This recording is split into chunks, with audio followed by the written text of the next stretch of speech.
यदि श्रद्धा से झुके तो ठीक, अगर जबरदस्ती से झुका दिया तो तुम झुकाने लायक नहीं रह जाओगे, भी ध्यान रखना। हरि आश्रय, सत्संग हरि आश्रय देता है, बहुत बड़ा बल हरि है, मान लो। एक दिन आपसे कह रहे थे कि जब आपने देखा नहीं उनको, उनसे बात नहीं हुई, और आप उनके जनों से बात सुनकर उनकी तरफ चल पड़े, इस बात से हरि आपके ऋणी हो जाते हैं, भगवान इसी बात से ऋणी हो जाते हैं। बस ये बात आप हृदय में बैठा लीजिए। जैसे लोग प्रश्न करते हैं ना कि हमने भगवान को देखा नहीं, भगवान को हम कैसे, किसी की बात तो मान लो ना, आप मान लो, वो तो आपके अंदर भी बैठे हुए हैं, वो आपको इतना प्यार देने लगेंगे, जहां कोई सहायक नहीं होगा वहां हरि आपको दिखाई देंगे। देख लेना, बिगड़ी ऐसे क्षण में बन जाती है, ऐसा लगता है गला कटा तो वो तलवार गले तक आएगी, हार बनकर सुगंधित फूल बन जाएगी, पर गले तक आने तक तुम्हारी निष्ठा देखी जाएगी। नहीं नहीं, बस मेरे हरि का यही विधान, वो आते आते हार बन जाएगी, वो तलवार तुम्हारा गला नहीं काट पाएगी, क्योंकि गले में हरि नाम चल रहा है। मान लो हमारी महालक्ष्मी चरण चापती रहती, क्या चाहिए तुम्हें, क्या चाहिए, आप सच्चे मानिए, क्या मतलब कितनी मलिनता छा गई। हम इसको मार देंगे तो 2 लाख रुपए मिल जाएंगे, ये कर देंगे तो, अरे भैया अगर तू हरि नाम जपेगा तो इसकी कीमत नहीं है, कीमत नहीं, अमूल्य वस्तु है, इसके ब्याज में तो कुबेर बन सकता है, मूल्य तो कभी खत्म होता ही नहीं है, ब्याज में तो ब्रह्मा बन सकता है, बनना तो चाहे। भक्तजन तो कहते हैं नहीं चाहिए मुझे ब्रह्मा का पद, परमेश्वरी पद, नहीं चाहिए सम्राट पद, नहीं चाहिए योग की सिद्धियां, मुझे प्रभु आपकी दास्ता चाहिए। ये बात कितना महासुख होगा उस भक्त को जो इन बातों को कह रहा है, नहीं चाहिए मुझे मोक्ष सुख नहीं चाहिए। वो ऐसे थोड़ी कह रहा है, श्रद्धा से नहीं कह रहा, अनुभूति से कह रहा है, मुझे नहीं चाहिए ये सब, इनमें वो सुख नहीं है जो आपके चरणों के समीप रहने में सुख है। नहीं सत्संग भजन नहीं हरि को, श्रवण न राम कथा अनुरागी, सुत बीतदार भवन ममता निसि सोवत अति न कबहु मति जागी। अरे तेरी बुद्धि सो रही है, जगा दे। पुत्र में, रुपया में, स्त्री में, मकान में, इसमें सबकी ममता होती है, सबकी, जितने सृष्टि में पैदा हुए, केवल सत्संगी की नहीं होती। जो असली सत्संगी है उसकी ममता प्रभु के चरणों में होती है, क्योंकि वो जानता है सब रूपों में प्रभु ही है, ये सब पसारा प्रभु का ही है, इसलिए ममता उसकी प्रभु के चरण। एक अहमता ममता, ये जग में है दुख जाई, ये जब श्री जी की ओर लगे तो होत परम सुख। जाग जा, बिना जागे दुख दूर नहीं हो सकता। जैसे स्वप्न में हम देख रहे हैं कि समुद्र में डूब रहे हैं, अब जागृत में आसपास सैकड़ों नाव लगा दे तो बच जाएगा क्या वो, क्योंकि वो तो सो रहा है और वो स्वप्न में देख रहा है। अब हम नाना प्रकार के तैराकों को बाहर तैनात रखें तो उसको कोई सुख मिलेगा क्या, क्योंकि स्वप्न में उसको अगर सुखी करना है तो एक उपाय जगा दे, जगा दो तो ना समुद्र रह गया ना डूबना रह गया। ऐसे ही संसार में मोह से ऐसे ग्रसित जीव है, भाई इतना ही सुखचार है, और उसी स्वप्न में वो दुख से निवृत्त होना चाहते हैं। अब हम बाहर से उनकी कामनाओं की पूर्ति करने वाली बात करें तो क्या वो सुखी हो जाएंगे क्या? इसीलिए कोई साधु जो भगवत मार्ग का पथिक है वो कभी सपोर्ट नहीं करेगा जाओ ऐसा, वो जाओ ऐसा ही है जैसे उस स्वप्न में समुद्र में डूब रहा है, बाहर से हम जल जहाज नाव तैराक सब लगा रहे हैं, लेकिन वो नहीं सुखी होगा, क्योंकि उसके सुख का कारण तब बनेगा जब स्वप्न हटे। स्वप्न तब हटेगा जब वो जागे। जो सपने सिर काटे कोई, बिन जागे दुख दूर न होई, तो उसको जगा दो। साधुजन क्या करते हैं, जगा देते हैं उसको। जागो, कहां मोह निशा सब सो निहारा, देखे स्वप्न अनेक प्रकारा, ये जग जामिन जागे जोगी। योग भगवान से जो तुमने वियोग कर रखा है, तुम जगो, जे ही जगोगे तुझे ही जाने जग जाए हेराई, जागे जथा स्वपन भ्रम जाई। कोई नहीं यहाँ, एक कल श्लोक मत्ता परतरम नान्यत किंचित अस्ति धनंजय, मेरे सिवा कोई नहीं, ये कब पता चलेगा, जागने पर। तो हमें बहुत कुछ दिखाई दे रहा है, स्वप्न है, उमा कहूं मैं अनुभव अपना, सत हरि भजन जगत सब सपना।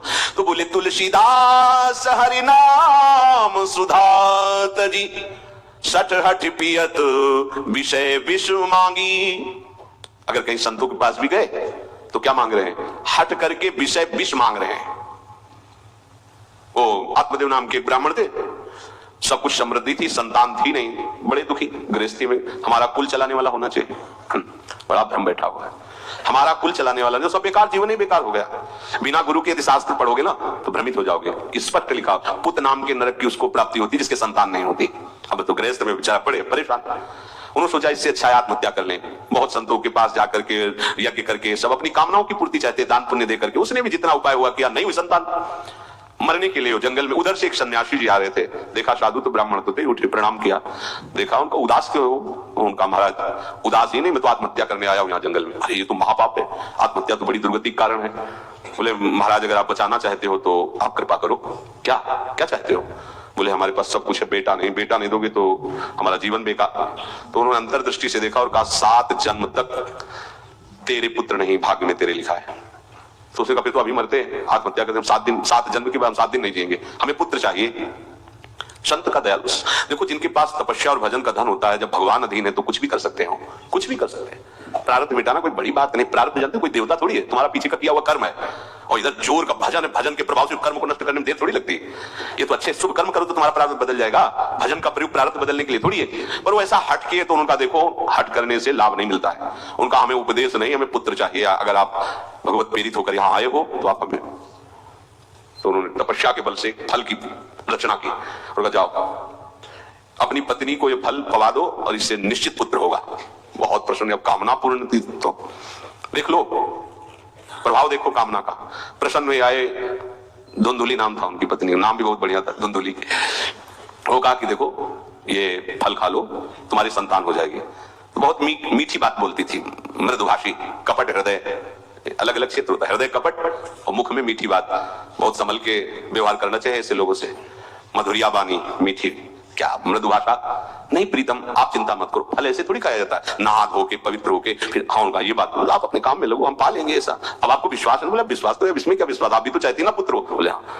रोज वही गए, तो अपनी बहन को बुलाया और कहा सुनो अभी तो हम 4-5 रोटी कढ़ी चावल सब पा लेते हैं, पूरी खीर पुआ, जब गर्भ रहेगा तो पेट तो उसी से भरा रहेगा, तो हमारा भोजन रुक जाएगा।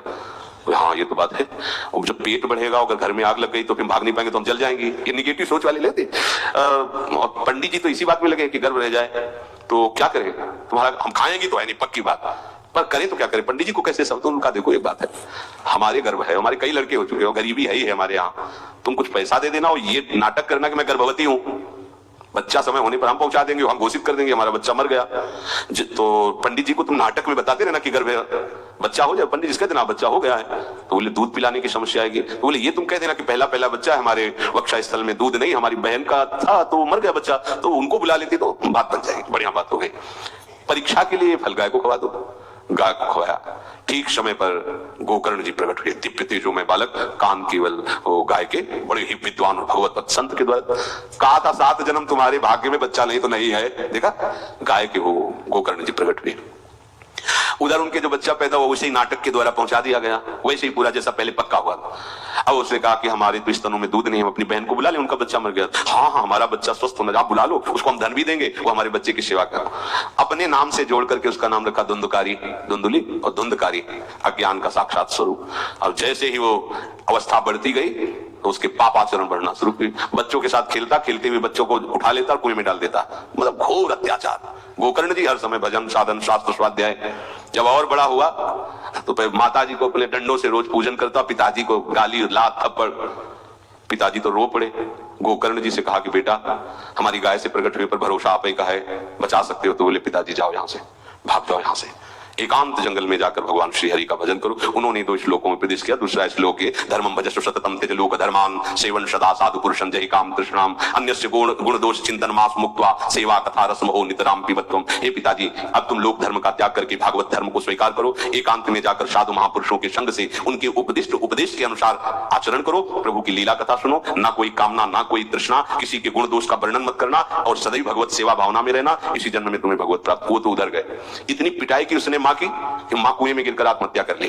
फिर तो मनमानी आचरण, कुछ वैश्याओं को रखा और चोरी करके लाया। वैश्याओं ने सोचा किसी दिन पकड़ा जाएगा ये और हम, तो उसके हाथ पैर बांध दिए, चारपाई में ला के मुख में अंगार डाल, वो मरा भयानक प्रेत। कामना ने क्या किया, सर्वनाश।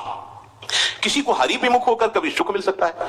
आप संतों के पास जाइए, अपनी कामना रखिए। हम ये नहीं कहते कि कामना तुम त्याग पाओगे, कामना रखिए, भगवान के पास जाइए, अपनी कामना रखिए, क्योंकि आप कामना से युक्त हैं। पर छूट इतनी दे दीजिए कि जिसमें हमारा मंगल हो वो करना। जैसे नारद जी भगवान से अपनी कामना रखते हैं कि हमारा ब्याह करवा दीजिए, और बाद में एक छूट दे देते हैं कि जेहि विधि होए नाथ हित मोरा। तो हरि को अच्छा लगेगा, गुरुजनों को अच्छा लगेगा कि इस कामना से इसका कोई जीवन बाधित नहीं होगा, वो पूर्ण भी कर देंगे। और अगर लगा कि इसका पतन हो जाएगा तो आप रोते रहो तो भी कामना की पूर्ति नहीं करेंगे। उत्तम बात तो ये है कि कामना हरि की प्राप्ति की करो, वो सर्व सुख स्वरूप है। किसी का अन्य आश्रय अन्य बल ना लेते हुए अपने श्यामा श्याम के चरणों का आश्रय लेकर निरंतर भजन करो तो ये अनुभव हो जाएगा कि सुख किसे कहते हैं। अभी तुम्हें परिचय नहीं मिला, सुख किसे कहते हैं। सुख सच्चिदानंद है, सुख एक रस है, सुख अविनाशी है। वो सुख सदैव बढ़ता रहता है, घटता कभी नहीं। एक रस होते हुए भी प्रतिक्षण वर्धमानम है, कभी कभी अंत नहीं होता इस सुख का। ऐसे अनंत सुख के लिए हमें मनुष्य जन्म मिला है। प्यारे इसे मत खोइए, हर समय राधा राधा राधा राधा राधा, और किसी को दुख मत दीजिए, कोई गंदा नशा मत कीजिए, कोई गंदे आचरण मत कीजिए, गंदा भोजन मत कीजिए जिससे अन्य जीवों को कष्ट हो। ऐसा कोई भोजन स्वीकार मत करो। इसी जन्म में आप देख लेना, इसी जन्म में आपको वो वस्तु मिल जाएगी, निहाल हो जाओ। हम किसी पक्षपात की बात नहीं करते।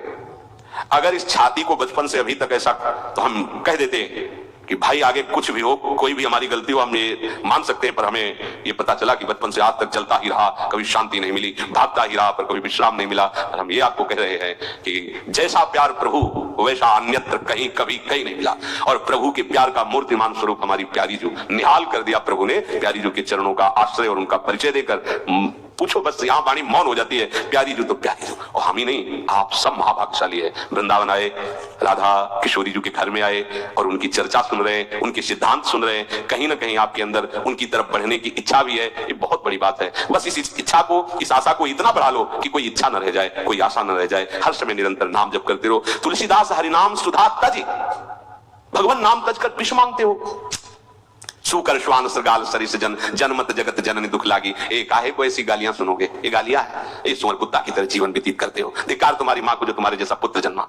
अपनी इंद्री की पुष्टता के लिए दूसरों को मार देते हो, चाहे रसेंद्री चाहे जनेंद्री। इंद्रियों की पुष्टता के लिए जानवर जैसा बर्ताव करते हो। कैसा तुम्हारा जीवन है। केवल एक क्षण के सुख के लिए दूसरे को जला दिया, काट दिया, मार दिया।